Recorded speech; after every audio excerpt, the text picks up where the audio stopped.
آج کی گفتگو میں خوش آمدید۔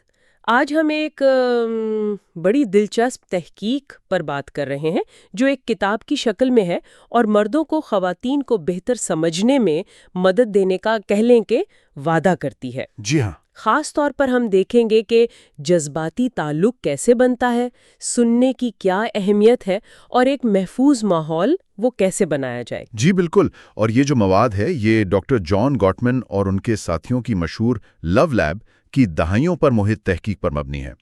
کتاب کا نام ہے دی مینز گائیڈ ٹو ویمن۔ واہ! اور یہ کوئی چھوٹی موٹی تحقیق نہیں، مطلب 40 سال 3000 سے زیادہ جوڑوں کا مطالعہ، بہت گہرا کام ہے۔ بالکل، اور ہماری اس گفتگو کا مقصد بھی یہی ہے کہ ان اچھے نیک نیت مردوں کی مدد کی جائے جو اپنے تعلقات کو گہرا کرنا چاہتے ہیں لیکن اکثر سمجھ نہیں پاتے کہ یہ جو جذباتی دوری ہے اسے کیسے ختم کیا جائے۔ صحیح۔ تو آئیے دیکھتے ہیں یہ تحقیق ہمیں کیا سکھاتی ہے۔ ہمارے ساتھ ہمارے ماہر موجود ہیں جو اہم نکات کو سمجھنے میں ہماری مدد کریں گے۔ شکریہ۔ تو پہلا بڑا سوال جس سے کتاب شروع ہوتی ہے وہ یہی ہے کہ آخر خواتین چاہتی کیا ہیں؟ یہ سوال تو لگتا ہے صدیوں سے مردوں کو پریشان کرتا آیا ہے۔ ہاں، یہ تو ملین ڈالر سوال ہے۔ کتاب کہتی ہے کہ بہت سے مرد خواتین کی دنیا میں خود کو کچھ کھویا ہوا سا محسوس کرتے ہیں۔ جی۔ لیکن دلچسپ بات یہ ہے، اور یہ گاٹمن کی تحقیق کا ایک اہم نقطہ ہے، کہ تعلقات کامیاب ہوں گے یا ناکام، اس میں مرد کا کردار اکثر آپ کہہ لیں فیصلہ کن ہوتا ہے۔ وہ اسے ہیرو بنام زیرو کا تصور کہتے ہیں۔ بالکل، ہیرو بنام زیرو۔ اور یہ واضح کرنا ضروری ہے کہ یہ کتاب کوئی چالاکی یا ہیرا پھیری سکھانے کے لیے نہیں ہے۔ نہیں، بالکل نہیں۔ بلکہ مقصد حقیقی سمجھ بوجھ پیدا کرنا ہے، تعلق کو گہرا کرنا ہے۔ تو اگر مرد اتنے اہم ہیں تو ہیرو بننے کے لیے سب سے بنیادی، سب سے پہلی چیز کیا ہے جو خواتین ایک مرد میں تلاش کرتی ہیں؟ اچھا، یہاں ایک شاید حیران کن بات ہے۔ کتاب کے مطابق یہ کوئی ظاہری شکل و صورت یا بینک بیلنس نہیں ہے۔ تو پھر کیا؟ سب سے اہم چیز جو تحقیق بار بار دکھاتی ہے وہ ہے قابل اعتماد ہونا، ٹرسٹ وردینس۔ قابل اعتماد ہونا، جی۔ اور یہ صرف بے وفائی نہ کرنے سے کہیں زیادہ گہری بات ہے۔ مطلب؟ اس میں وہ بنیادی سوالات شامل ہیں جو ایک عورت لاشعوری یا شعوری طور پر پوچھتی ہے۔ کیا میں اس کے ساتھ محفوظ ہوں؟ کیا وہ میرے لیے موجود ہوگا جب مجھے ضرورت ہوگی؟ کیا میں اس پر، اس کی باتوں پر، اس کے وعدوں پر بھروسہ کر سکتی ہوں؟ تو یہ ایک بہت کہہ لیں بنیادی احساس تحفظ ہے۔ جی ہاں، اور یہ صرف بڑی باتوں سے نہیں بنتا۔ اچھا؟ یہ روزمرہ کے چھوٹے چھوٹے اعمال سے بنتا ہے۔ کتاب میں مثالیں ہیں، جیسے اس کے لیے دروازہ کھول دینا، کرسی کھینچنا، ہاں، یا سڑک پر چلتے ہوئے ٹریفک والی طرف خود چلنا۔ یہ چھوٹی چیزیں لگتی ہیں، لگتی چھوٹی ہیں لیکن یہ علامتی طور پر یہ پیغام دیتی ہیں کہ آپ کو اس کی فکر ہے، آپ اس کی حفاظت کا خیال رکھتے ہیں۔ اسی طرح وقت پر آنا، اپنا وعدہ پورا کرنا، یہ سب اعتماد کی اینٹیں ہیں۔ اور بات صرف جسمانی حفاظت کی نہیں، بالکل نہیں، بلکہ اس سے بھی زیادہ اہم اس کے دل کی حفاظت کرنا ہے۔ کیا آپ اس کے جذبات کو محفوظ رکھیں گے؟ ان کا احترام کریں گے؟ اور یہیں سے میرا خیال ہے وہ خواتین کی دو بڑی شکایات جڑتی ہیں جن کا ذکر کتاب میں ہے۔ پہلی، وہ میرے لیے کبھی موجود نہیں ہوتا، he is never there for me. جی۔ اور دوسری، ہمارے درمیان کافی قربت اور تعلق نہیں ہے، there isn't enough intimacy and connection. بالکل، اور یہ وہ خواتین ہیں جو رشتے میں ہوتے ہوئے بھی تنہا محسوس کرتی ہیں۔ یہ شکایت اصل میں جذباتی طور پر موجود ہونے سے متعلق ہیں۔ کیا وہ سنتا ہے؟ کیا اسے پرواہ ہے؟ کیا وہ میرے دل کا خیال رکھتا ہے؟ اور دلچسپ بات یہ ہے کہ کتاب کہتی ہے کہ یہ مردوں کی دو بڑی شکایات سے جڑی ہوئی ہیں۔ اچھا، وہ کیا ہیں؟ پہلی، ہمارے درمیان لڑائی بہت ہوتی ہے، اور دوسری، ہمارے درمیان کافی سیکس نہیں ہے۔ تو یہ مرد بھی اصل میں رشتے میں تنہائی محسوس کر رہے ہوتے ہیں، وہ بھی قربت چاہتے ہیں۔ ہاں، لیکن شاید وہ اسے الگ طرح سے دیکھتے ہیں۔ ان کے لیے قربت کا مطلب کم لڑائی اور زیادہ جنسی تعلق ہو سکتا ہے۔ بالکل، تو یہ ظاہراً الگ الگ شکایتیں لگتی ہیں، لیکن کتاب کہتی ہے کہ آپس میں گہرائی سے جڑی ہوئی ہیں۔ تو پھر حل کیا ہے؟ اگر جڑ ایک ہی ہے تو؟ کتاب کہتی ہے کہ اس مسئلے کا حل اور تعلق کو بہتر بنانے کی کنجی ایک خاص مہارت میں ہے، جسے وہ ٹیونمنٹ یعنی ATTUNE کہتے ہیں۔ اے ٹیونمنٹ، یہ کیا دلا ہے؟ نیا لفظ لگ رہا ہے۔ نیا تو نہیں، پر شاید تعلقات کے حوالے سے اس طرح استعمال کم سناؤ۔ ٹیونمنٹ بنیادی طور پر اپنے ساتھی کی جذباتی دنیا سے جڑنے، اسے سمجھنے اور اس کے ساتھ ہم آہنگ ہونے کی صلاحیت ہے۔ ہم آہنگ ہونا۔ جی، یہ وہ کہہ لیں جادو کی چھڑی ہے جو ان تمام شکایتوں کو حل کرنے میں مدد دے سکتی ہے۔ کم لڑائیاں، بہتر اور زیادہ سیکس، گہرا جذباتی تعلق اور بالآخر وہی بنیادی چیز، اعتماد۔ واہ، تو یہ تو بہت اہم مہارت ہوئی۔ چلیں اس ATTUNE کو ذرا کھولتے ہیں۔ پہلا حرف ہے A، اٹینڈ یعنی توجہ دینا۔ یہ تو آسان لگتا ہے۔ لگتا تو ہے، لیکن آج کل کی تیز رفتار زندگی میں یہ اتنا آسان نہیں۔ اس کا مطلب ہے جب وہ بات کرنا چاہے تو اپنی پوری توجہ دیں۔ پوری توجہ مطلب فون ایک طرف رکھ دیں، لیپ ٹاپ بند کر دیں، ٹی وی یا گیم بند کر دیں، جسمانی اور ذہنی طور پر حاضر ہوں۔ یہ ظاہر کریں کہ آپ کے لیے وہ اور اس کی بات اہم ہے، چاہے موضوع آپ کو غیر ضروری لگے، جیسے کسی سہیلی کی برائی۔ بالکل، چاہے آپ کو لگے کہ یہ کیا فضول بات ہے، اس وقت آپ کی توجہ یہ پیغام دے رہی ہے کہ تم میرے لیے اہم ہو۔ توجہ دینا اصل میں محبت کا ایک عملی اظہار ہے۔ ٹھیک ہے، اگلا ہے ٹرن ٹو ورڈ، سامنے رخ کرنا۔ کیا یہ صرف محاورتن ہے یا جسمانی طور پر بھی؟ نہیں، یہ جسمانی عمل بھی ہے۔ تحقیق بتاتی ہے، جیسے ہیلن فشر کا بھی کام ہے اس پر، کہ خواتین آمنے سامنے آنکھوں میں آنکھیں ڈال کر بات کرنے کو زیادہ قربت سمجھتی ہیں۔ اچھا۔ جبکہ مرد اکثر شانہ بے شانہ ساتھ ساتھ کوئی کام کرتے ہوئے یا کھیلتے ہوئے زیادہ جڑاوا محسوس کرتے ہیں۔ تو جب وہ بات کر رہی ہوں تو جسمانی طور پر اس کی طرف مڑنا، اسے دیکھنا، یہ قربت کا ایک بہت اہم اشارہ ہے۔ یہ چھوٹی سی بات ہے لیکن اہم ہے۔ پھر آتا ہے انڈرسٹینڈ، سمجھنا۔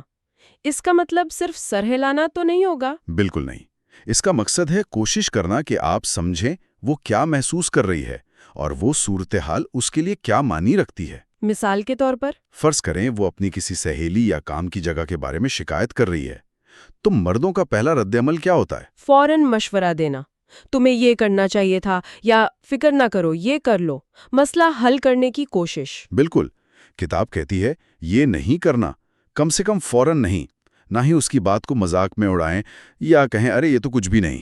تو پھر کیا کریں؟ جیسے اچھا تو اس بات پر تمہیں کیسا محسوس ہوا، یا یہ تمہارے لیے کتنا پریشان کن ہوگا، میں سمجھ سکتا ہوں، یا پھر کیا ہوا۔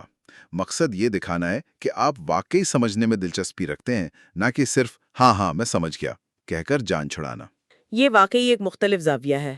ہم مرد اکثر حل پر زیادہ توجہ دیتے ہیں، احساس پر کم۔ جی، اگلا ہے N، نان ڈیفینسولی لسن، بغیر دفاع کے سننا۔ یہ والا تو مشکل لگتا ہے، خاص طور پر اگر شکایت آپ کے بارے میں ہو۔ جی ہاں، یہ شاید سب سے مشکل قدم ہے۔ دیکھیں، تنقید تو کسی کو پسند نہیں آتی ہے نا؟ بالکل نہیں، فوراً دفاع کا دل چاہتا ہے۔ جی، لیکن اگر آپ فوراً ہی دفاعی ہو جاتے ہیں، جوابی حملہ کرتے ہیں، بہانے بناتے ہیں یا بحث شروع کر دیتے ہیں، ہاں، یا بات پلٹنے کی کوشش کرتے ہیں۔ بالکل، تو بات وہیں بگڑ جاتی ہے یا بڑھ جاتی ہے۔ اٹیونمنٹ کا یہ حصہ کہتا ہے کوشش کریں کہ مداخلت نہ کریں، بس سنیں، یہ سمجھیں کہ اس وقت اس لمحے میں ان کے جو احساسات ہیں وہ ان کی سچائی ہیں۔ چاہے آپ کو لگے کہ وہ غلط کہہ رہی ہیں یا مبالغہ آرائی کر رہی ہیں۔ جی، چاہے آپ بالکل متفق نہ ہو، ان کے جذبات تو حقیقی ہے نا۔ اس لمحے میں آپ کا کام پہلے انہیں سننا ہے، بس سننا ہے۔ وہ پرانی کہاوت ہے نا، 2 کان اور 1 منہ۔ ہاں، سننے کے لیے زیادہ، بولنے کے لیے کم۔ سننے میں تو آسان ہے، کرنے میں یقیناً مشق چاہیے۔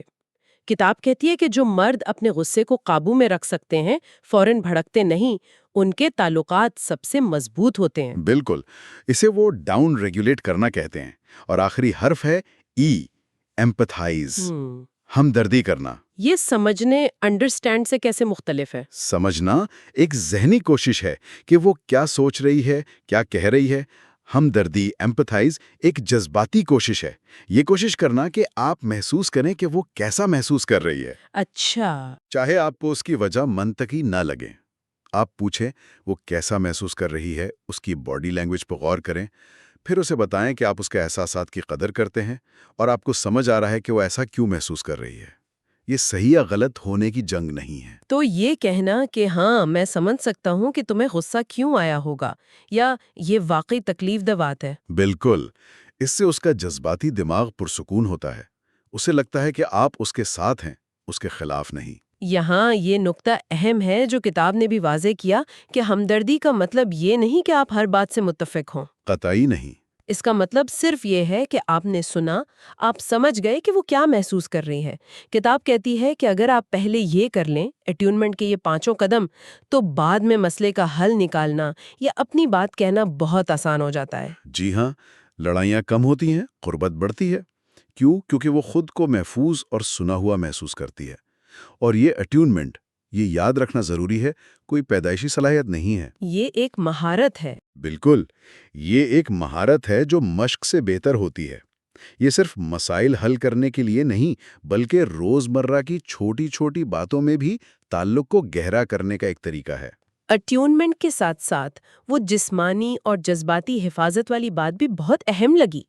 کتاب واضح کرتی ہے کہ جسمانی حفاظت صرف مار پیٹ نہ کرنے سے کہیں زیادہ ہے۔ جی بالکل، کبھی کبھی مرد غیر ارادی طور پر شاید بحث میں اپنی آواز اونچی کر لیتے ہیں یا اپنی جسامت کے استعمال ایسے کرتے ہیں کہ سامنے والی خوف زدہ یا غیر محفوظ محسوس کرے۔ چاہے نیت ڈرانے کی نہ ہو۔ چاہے نیت بالکل نہ ہو، لیکن اس کا اثر اعتماد کو توڑ سکتا ہے۔ اور یہ بات صرف شادی شدہ جوڑوں کے لیے نہیں، ڈیٹنگ کے دوران بھی اتنی ہی اہم ہے۔ یقیناً، جنسی تعلقات عورت کے لیے جذباتی اور جسمانی طور پر ایک کمزور لمحہ ہو سکتا ہے۔ اعتماد کے بغیر حقیقی قربت، وہ گہرا تعلق ممکن نہیں ہے۔ کتاب کا ایک اور دلچسپ حصہ جذبات کو قبول کرنے کے بارے میں ہے۔ قریبی رشتوں میں ہر طرح کے جذبات سامنے آتے ہیں، اچھے بھی اور وہ بھی جنہیں ہم منفی سمجھتے ہیں۔ جی، جیسے غصہ، اداسی، خوف۔ کتاب کہتی ہے کہ ان سے ڈرنا نہیں چاہیے، نہ ہی انہیں منطق سے، دلیل سے دبانے یا ختم کرنے کی کوشش کرنی چاہیے۔ کیوں نہیں؟ منطق تو اچھی چیز ہے۔ تعلقات میں، خاص طور پر جذباتی لمحات میں، منطق ہمیشہ کام نہیں کرتی۔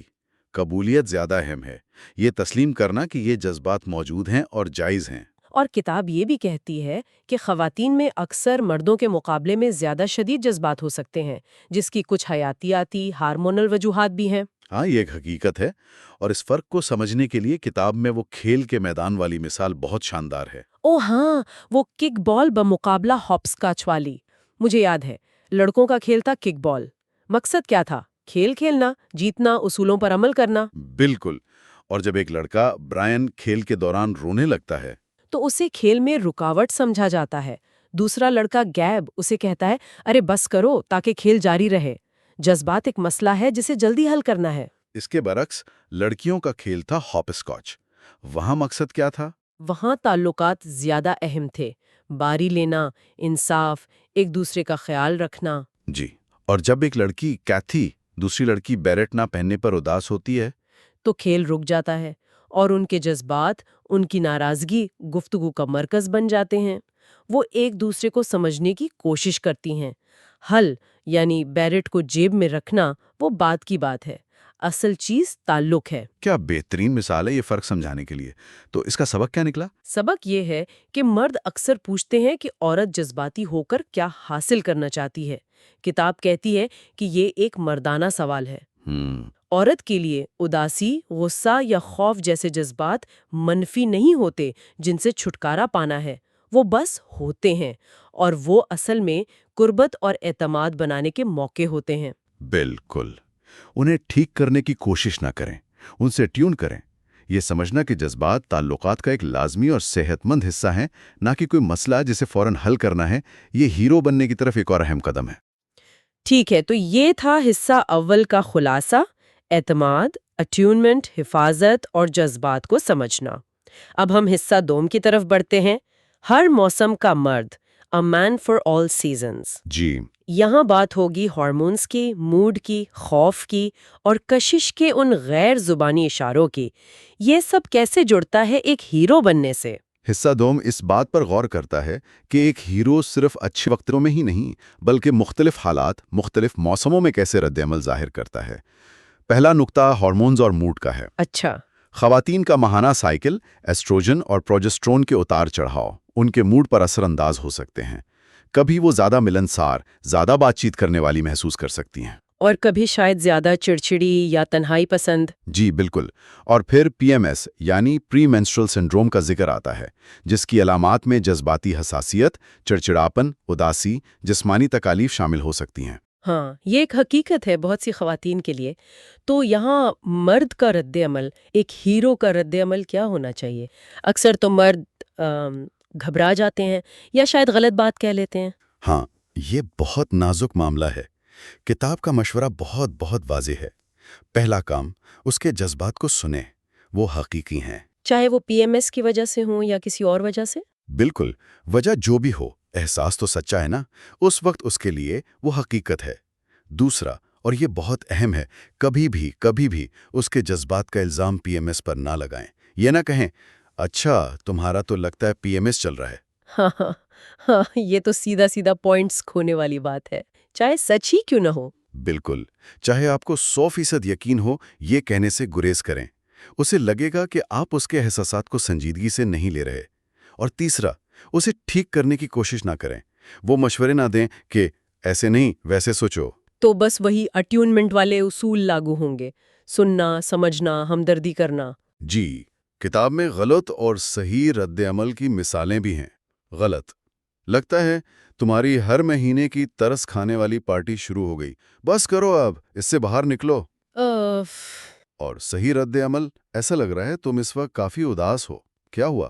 مجھ سے بات کرو، میں سننا چاہتا ہوں کہ تم کیا سوچ اور محسوس کر رہی ہو۔ دیکھیں کتنا فرق ہے دونوں میں۔ زمین آسمان کا فرق ہے، ایک رد عمل تعلق توڑتا ہے، دوسرا جوڑتا ہے۔ بالکل، اور کبھی کتاب کہتی ہے کچھ خواتین کو ماہواری سے پہلے زیادہ تنہائی کی ضرورت ہوتی ہے، تو شاید اس کی کچھ ذمہ داریاں سنبھال کر اسے وہ وقت اور سپیس دینا بھی ایک طرح کی مدد ہے۔ یہ اس تصور سے بھی جڑتا ہے جسے کتاب الفا بمقابلہ بیٹا ضروریات کہتی ہے۔ یہ کیا چیز ہے الفا بمقابلہ بیٹا؟ اس کا مطلب ہے کہ خواتین کو مختلف اوقات میں مرد سے مختلف خصوصیات کی ضرورت ہو سکتی ہے۔ کبھی انہیں ایک مضبوط، پر اعتماد، محافظ، الفا خصوصیات کی ضرورت ہوتی ہے جو مشکل میں ان کا ساتھ دے، ان کی حفاظت کرے۔ ٹھیک ہے۔ اور کبھی انہیں ایک نرم دل، ہمدرد، خیال رکھنے والے ساتھی، بیٹا خصوصیات کی ضرورت ہوتی ہے جو بس ان کی بات سنے، انہیں سمجھے اور تسلی دے۔ تو ایک ہی مرد میں یہ دونوں خصوصیات ہونی چاہیے؟ ایک ہیرو کتاب کے مطابق جذباتی طور پر اتنا اٹیونڈ ہوتا ہے کہ وہ سمجھ سکے کہ اس وقت کس کردار کی ضرورت ہے اور وہ دونوں کردار نبھا سکے۔ وہ صورتحال کے مطابق خود کو ڈھال سکتا ہے۔ یہ واقعی گہری بات ہے، یہ صرف ایک طرح کا رویہ اپنانے کی بات نہیں۔ جی نہیں، یہ لچکدار ہونے کی بات ہے۔ کتاب اوویولیشن اور ٹیسٹوسٹیرون کا بھی ذکر کرتی ہے۔ وہ اسٹرپ کلب والی ٹپ سٹڈی دلچسپ تھی کہ مرد غیر شعوری طور پر اوویولیشن کا پتہ لگا سکتے ہیں۔ ہاں، وہ پڑھ کر میں بھی حیران ہوئی تھی۔ اور ٹیسٹوسٹیرون کا تعلق مردوں کی جنسی خواہش سے؟ جی، جو عام طور پر مردوں میں زیادہ ہوتا ہے، اور ان کی جنسی خواہش اکثر نوجوانی یا 20 سال کی عمر میں عروج پر ہوتی ہے، جبکہ خواتین کی عموماً 30 کی دہائی میں۔ اور پھر 40-50 کی دہائی میں یہ خواہشات قریب آ سکتی ہیں؟ ہاں، یہ کچھ عمومی رجحانات ہیں، لیکن حصہ دوم کا ایک بہت ہی اہم اور میں کہوں گا سنجیدہ پہلو خواتین اور خوف کے بارے میں ہے۔ جی ہاں، وہ ورک شاپ والی کہانی بہت اثر انگیز تھی۔ جب مردوں سے پوچھا گیا کہ انہیں حال ہی میں کب اپنی جسمانی حفاظت کا خوف محسوس ہوا تو انہیں یاد کرنے میں مشکل ہوئی۔ ہاں، وہ سوچ میں پڑ گئے۔ جبکہ خواتین نے فوراً روزمرہ کی مثالیں دیں، رات کو اکیلے چلنا، پارکنگ لاٹ میں ڈھاڑی تک جانا، گھر میں اکیلے ہوتے ہوئے عجیب آوازیں سننا۔ یہ اس مستقل حلقے سے خوف کو ظاہر کرتا ہے جو بہت سی خواتین اپنی روزمرہ زندگی میں محسوس کرتی ہیں۔ ایک ایسا خوف جس کا شاید مردوں کو اتنا اندازہ نہیں ہوتا۔ اور یہ چونکنے والے رد عمل میں بھی نظر آتا ہے۔ کتاب کہتی ہے مرد اکثر حیران ہونے پر غصے سے رد عمل دیتے ہیں، جبکہ خواتین خوف سے۔ جی، اور وہ سڑک پر غصے والی مثال روڈ ریج بھی اسی نقطے کو واضح کرتی ہے۔ ہاں، وہ بہت اہم تھی۔ ایک کار خطرناک طریقے سے کٹ مارتی ہے، مرد جو شاید خود بھی تھوڑا ڈرا ہو فوراً شدید غصے میں آ جاتا ہے اور اس کار کا پیچھا کرنے لگتا ہے۔ بالکل، جبکہ گاڑی میں بیٹھی عورت جو پہلے ہی واقعے سے ڈری ہوئی تھی اب اپنے ساتھی کے اس جارحانہ رد عمل سے اور زیادہ ڈر جاتی ہے۔ اسے ڈبل خوف محسوس ہوتا ہے۔ ایک ہیرو اس فرق کو سمجھتا ہے، وہ یہ سمجھتا ہے کہ شدید تناؤ مردوں کو شاید غصہ دلائے یا کم خوفزدہ کرے، لیکن خواتین کو اکثر زیادہ خوفزدہ کر سکتا ہے۔ تو وہ کیا کرے گا؟ وہ دوسری کار کو جانے دے گا، وہ اپنی توجہ اپنی ساتھی پر مرکوز کرے گا، اسے تسلی دے گا، اسے محفوظ محسوس کرائے گا۔ اس کی اپنی انا یا غصے سے زیادہ اہم اس کی ساتھی کا تحفظ ہے۔ یہ سمجھنا بہت ضروری ہے تاکہ مرد غیر ارادی طور پر اپنی ساتھی کو مزید غیر محفوظ نہ بنا دیں۔ کتاب میں ان رویوں کی ایک فہرست بھی ہے جن سے مرد اکثر انجانے میں خواتین کو غیر محفوظ محسوس کروا سکتے ہیں، جی، وہ اہم فہرست ہے۔ جیسے چیخنا، بحث میں اپنی جسامت سے ڈرانا، دھمکی آمیز اشارے کرنا، اس کے خوف کو یہ کہہ کر رد کرنا کہ تم تو خامخواہ ڈر رہی ہو، یا جب وہ ڈری ہوئی ہو تو اسے تسلی نہ دینا۔ یا ناپسندیدہ جنسی توجہ دینا، یا سڑک پر اس کے آگے بھاگنا بجائے ساتھ یا پیچھے رہنے کے، یا جان بوجھ کر مذاق میں ڈرانا۔ یہ سب چیزیں اعتماد کو شدید ٹھیس پہنچاتی ہیں۔ بالکل، ان سب سے بچنا اعتماد بنانے اور برقرار رکھنے کے لیے لازمی ہے۔ جی ہاں، یہ سب اعتماد اور جذباتی حفاظت کی بنیاد کو کمزور کرتا ہے۔ اب آتے ہیں کشش کے غیر زبانی اشاروں پر۔ یہ بھی حصہ دوم کا ایک دلچسپ پہلو ہے۔ کتاب نیپولین ڈائنامائٹ کا وہ مشہور جملہ دہراتی ہے، لڑکیوں کو صرف وہ بوائے فرینڈ چاہیے جن میں زبردست مہارتیں ہوں۔ اس کا کیا مطلب ہے یہاں؟ ہاں، اس کا مطلب یہ نہیں کہ آپ کو ننجا بننا ہے۔ مطلب یہ ہے کہ خواتین اکثر مہارت، کمپیٹنس کی طرف راغب ہوتی ہیں۔ کسی بھی شعبے میں مہارت، چاہے وہ آپ کا کام ہو، کوئی ہنر ہو یا گفتگو کرنے کا انداز ہو۔ اور اس مہارت سے کیا پیدا ہوتا ہے؟ اس سے پیدا ہوتا ہے اعتماد، کانفیڈنس، اور خواتین اعتماد کی طرف راغب ہوتی ہیں۔ لیکن یہاں ایک بہت باریک لکیر ہے جسے سمجھنا ضروری ہے۔ وہ کیا؟ اعتماد اور تکبر، ایروگنس میں فرق۔ اعتماد اپنی قابلیت پر یقین اور تحفظ کے احساس سے آتا ہے، اور یہ پرکشش ہوتا ہے۔ تکبر اکثر اندرونی عدم تحفظ کو چھپانے کی کوشش ہوتا ہے، اور یہ ناگوار لگتا ہے۔ ہیرو پر اعتماد ہوتا ہے، زیرو متکبر ہو سکتا ہے۔ یہ بہت اہم فرق ہے۔ اور ایک اور حیران کن بات جو کتاب کہتی ہے کہ رومانوی تعلقات کے آغاز میں دراصل عورت ہی غیر زبانی اشاروں سے کنٹرول کرتی ہے کہ کون سا مرد اس سے بات کرنے آئے۔ جی ہاں، تحقیق یہی بتاتی ہے۔ مردوں کی وہ مشہور زمانہ پک اپ لائنز کی کامیابی کا انحصار بھی زیادہ تر اس بات پر ہوتا ہے کہ عورت نے پہلے کوئی مثبت اشارہ دیا تھا یا نہیں۔ تو عورت ہی غیر زبانی طور پر ہاں یا نہیں کا سگنل دیتی ہے؟ زیادہ تر معاملات میں جی ہاں، وہ آگے بڑھو یا رک جاؤ کے سگنل دیتی ہے، اور جو مرد ان عدم دلچسپی کے اشاروں کو نظر انداز کرتے ہیں انہیں اکثر مسترد ہونا پڑتا ہے۔ تو یہ کشش کے اشارے کیا ہیں؟ کیا یہ صرف اچھی شکل و صورت ہے؟ شکل و صورت کا کردار ہے، لیکن تحقیق کہتی ہے کہ غیر زبانی رویے زیادہ اہم ہو سکتے ہیں۔ وہ رویے جو اعتماد، حفاظت فراہم کرنے کی صلاحیت اور ایک طرح سے اعلیٰ حیثیت، سٹیٹس کا تاثر دیں۔ وہی ہیرو والی بات۔ کتاب میں جسمانی خصوصیات میں سیمیٹری کا ذکر ہے کہ خواتین سڈول چہروں والے مردوں کی طرف زیادہ راغب ہوتی ہیں۔ جی، کچھ تحقیق یہ بتاتی ہے، لیکن ظاہر ہے ہر کوئی قدرتی طور پر پرفیکٹلی سڈول نہیں ہوتا۔ تو پھر تب باڈی لینگویج اور بھی اہم ہو جاتی ہے۔ ایسے غیر زبانی اشارے بھیجنا جو اعتماد اور توجہ کے قابل ہونے کا احساس دلائیں۔ کتاب کچھ مثالیں دیتی ہے۔ جیسے کہ پہلا، جگہ گھیرنا۔ پر اعتماد لوگ، سماجی طور پر غالب افراد، زیادہ جگہ لیتے ہیں۔ آرام سے پھیل کر بیٹھنا، کرسی پر بازو رکھنا، جھکے ہوئے سکڑے ہوئے نہ بیٹھنا۔ اچھا۔ دوسرا، کھلے جسم کی حرکات، آرم سینے پر باندھنا یا ٹانگ پر ٹانگ رکھ کر بیٹھنا، یہ بند اشارے سمجھے جاتے ہیں۔ کھلے پرسکون انداز میں بیٹھنا یا کھڑا ہونا بہتر ہے۔ تیسرا، نظریں ملانا۔ دوستانہ انداز میں وقفے وقفے سے نظریں ملانا، ہلکی مسکراہٹ کے ساتھ۔ مسلسل گھورنا نہیں، وہ خوفناک ہو سکتا ہے۔ ٹھیک ہے۔ اور پرسکون رہنا۔ بے چین، گھبرائی ہوئی حرکتیں جیسے بار بار بالوں میں ہاتھ پھیرنا یا پاؤں ہلانا، یہ کم اعتمادی ظاہر کرتی ہیں اور کم پرکشش لگتی ہیں۔ وہ کلارک کینٹ بمقابلہ سپرمین والی مثال یہاں پھر فٹ آتی ہے۔ کلارک کینٹ جھکا ہوا، گھبرایا ہوا، اینک کے پیچھے چھپا ہوا۔ بالکل، اور سپرمین سینہ چوڑا، پر اعتماد، جگہ گھیرنے والا، نظریں ملا کر بات کرنے والا۔ کتاب کہتی ہے سپرمین کی طرح بنے، یعنی آپ کا پوسچر، آپ کی باڈی لینگویج بہت کچھ کہتی ہے۔ خلاصہ یہ کہ پرکشش غیر زبانی رویے اعتماد ظاہر کرتے ہیں۔ گھبراہٹ، خراب پوسچر، بند جسم کی حرکات سے بچیں۔ اور اتنا ہی اہم ہے کہ آپ عورت کی طرف سے دلچسپی یا عدم دلچسپی کے اشاروں کو پڑھنا سیکھیں۔ ہاں، کتاب نے ان کی فہرست بھی دی ہے۔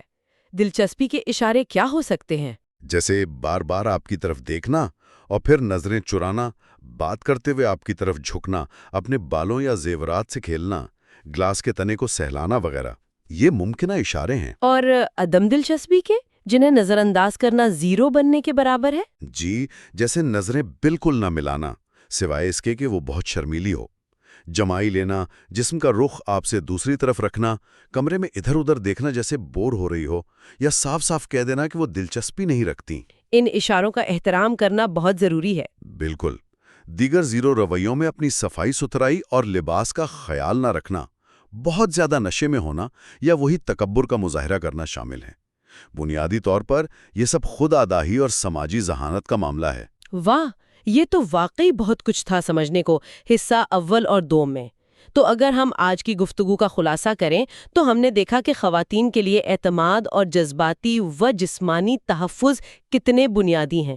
یہ رشتے کی بنیاد ہے۔ جی ہاں۔ اور یہ کہ اٹیونمنٹ یعنی پوری توجہ دینا، جسمانی طور پر رخ کرنا، سمجھنے کی کوشش کرنا، بغیر دفاع کے سننا اور ہمدردی کرنا، یہ وہ عملی مہارتیں ہیں جن سے یہ اعتماد بنتا ہے اور تعلق گہرا ہوتا ہے۔ بالکل۔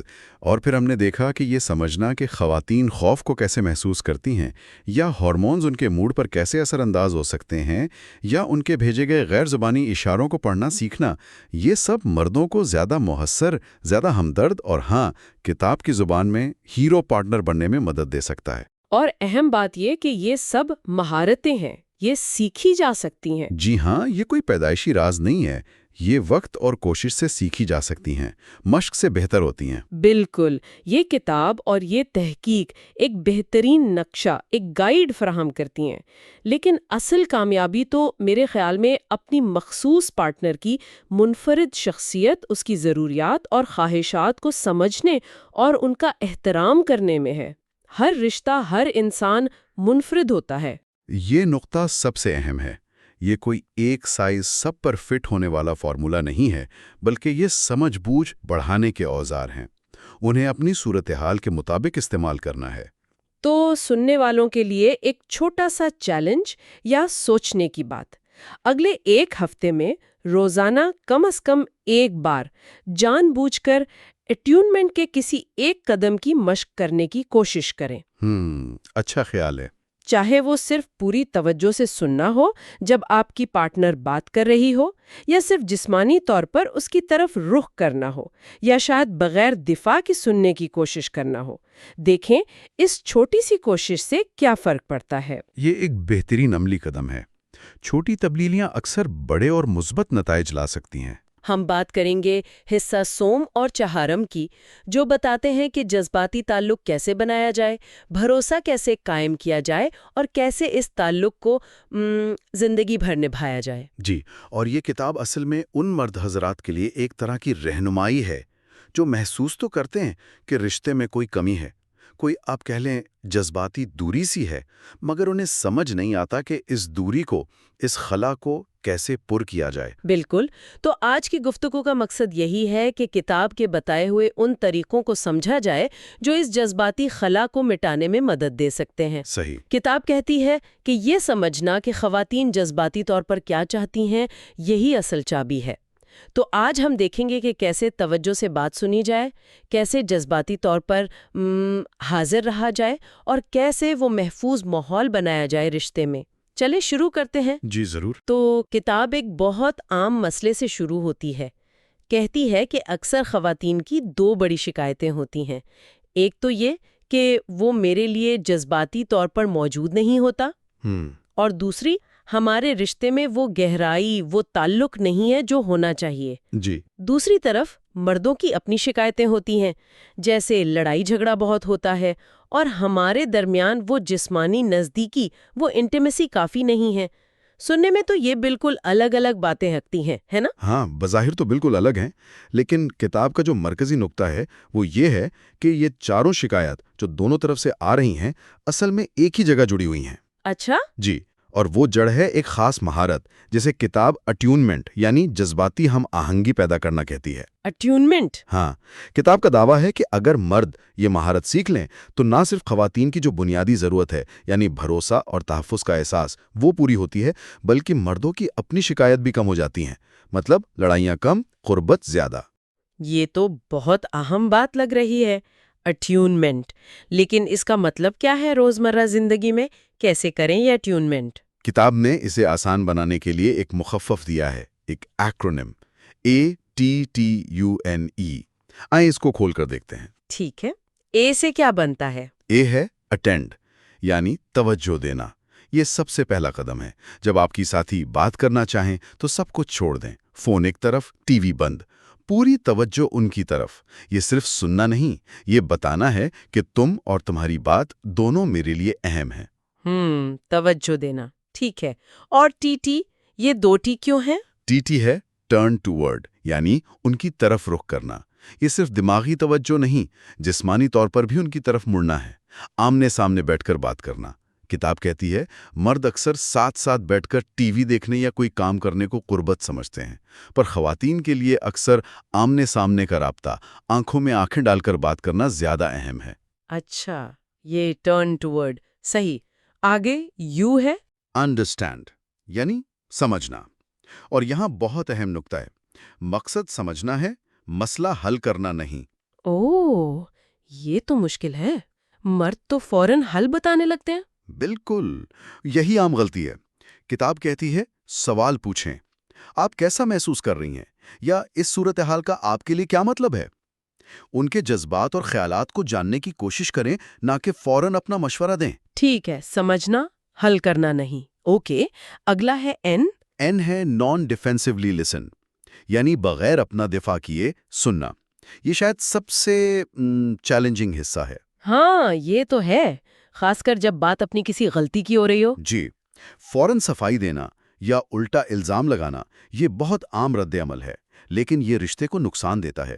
کتاب کہتی ہے کہ تنقید کو تحمل سے سننا، اپنے غصے پر قابو رکھنا، یہ ایک پختہ انسان کی نشانی ہے۔ ان کے احساسات کو تسلیم کریں، بھلے آپ ان کی بات سے متفق نہ بھی ہوں۔ ان کے لیے تو وہ احساسات حقیقی ہیں نا۔ بغیر دفاع کے سننا۔ اور آخری ای۔ ایمپتھائز، یعنی ہمدردی کرنا۔ سمجھنا اگر دماغ کا کام ہے تو ہمدردی دل کا کام ہے۔ یہ کوشش کرنا کہ آپ خود کو ان کی جگہ رکھ کر محسوس کر سکیں کہ وہ کیا محسوس کر رہی ہیں۔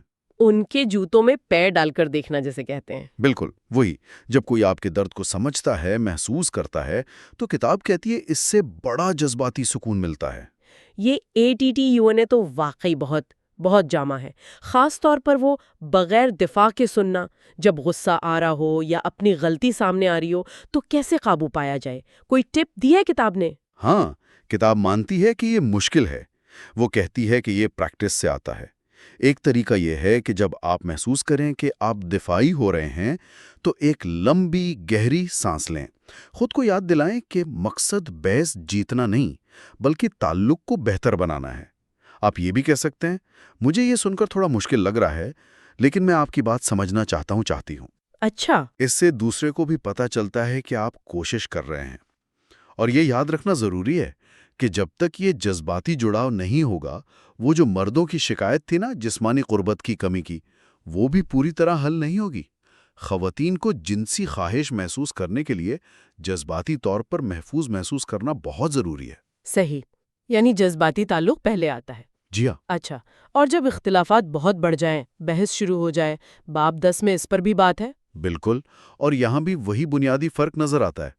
خواتین چاہتی ہیں کہ ان کی بات سمجھی جائے، ان کے جذبات کو مانا جائے، جبکہ مرد فوراً چاہتے ہیں کہ مسئلہ حل ہو۔ اور اسی چکر میں اکثر وہ 4 رویے سامنے آ جاتے ہیں جنہیں کتاب کہتی ہے یہ رشتے کو تباہ کر سکتے ہیں۔ ان کا نام بھی بڑا ڈرامائی رکھا ہے، 4 ہارسمین، یعنی تباہی کے 4 سوار۔ اوہو، وہ کون سے ہیں؟ پہلا ہے کرٹیسزم، یعنی تنقید۔ یہ شکایت سے الگ ہے۔